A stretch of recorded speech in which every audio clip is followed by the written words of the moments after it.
Aluva Companypady railway തുരങ്കത്തിൽ 2.5 മീറ്ററോളം വെള്ളം കയറിയെന്ന് bureau പറയുന്നു. ഇതേ തുടർന്ന് ഗതാഗതം നിർത്തിവെച്ചു. ചൂർണിക്കര, ഗ്യാരേജ്, പള്ളിക്കവല എന്നിവിടങ്ങളിലും കനത്ത വെള്ളക്കെട്ടാണ് അനുഭവപ്പെടുന്നത്. കൊച്ചിയിൽ നിന്ന് എബിൻ ജോസ് വിശദാംശങ്ങൾ നൽകും. പറയൂ എബിൻ ജോസ്. എസ്കൈൻ, ഇന്നലെ രാത്രിയും ഇന്ന് രാവിലെയുമായി പെയ്ത മഴയിലാണ് ആലുവയുടെ വിവിധ ഭാഗങ്ങളിൽ വെള്ളക്കെട്ട് രൂപപ്പെട്ടിരിക്കുന്നത്. പ്രധാനമായും ആലുവ കമ്പനിപ്പടിയിലുള്ള റെയിൽവേ തുരങ്കത്തിൽ 2.5 അടിയോളം വെള്ളം പൊങ്ങി ഗതാഗതം തടസ്സപ്പെട്ടു. ഇപ്പോൾ റെയിൽവേ എത്തി അത് മോട്ടോർ ഉപയോഗിച്ച് പുറത്തേക്ക് പമ്പ് ചെയ്ത് കളയാൻ ശ്രമിക്കുന്നുണ്ട്. അതോടൊപ്പം തന്നെ ചൂർണിക്കര, ഗാരേജ്, പള്ളിക്കവല എന്നിവിടങ്ങളിലും വെള്ളക്കെട്ട് രൂപപ്പെട്ടിട്ടുണ്ട്. ചെങ്ങമനാട്, കോട്ടായി, ഗ്രാന്തി ഗ്രാമത്തിലെ ഇടറോഡുകളിലെല്ലാം വെള്ളം കയറിയിട്ടുണ്ട്.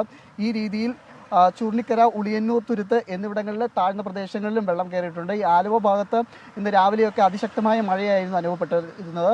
ഈ താഴ്ന്ന ഭാഗങ്ങളിൽ വെള്ളം കയറിയിട്ടുണ്ട്. പ്രധാനമായും നേരത്തെ സൂചിപ്പിച്ച പോലെ റെയിൽവേ തുരങ്കത്തിലാണ് വെള്ളം കയറിയത്. ഇത് ഒഴിവാക്കാനുള്ള ശ്രമം റെയിൽവേ ആരംഭിച്ചിട്ടുണ്ട്. വിധി ദിനത്തിൽ 24 മാജിക് ജൂൺ 4 ചൊവ്വാഴ്ച രാവിലെ 5 മണി മുതൽ 24-ൽ.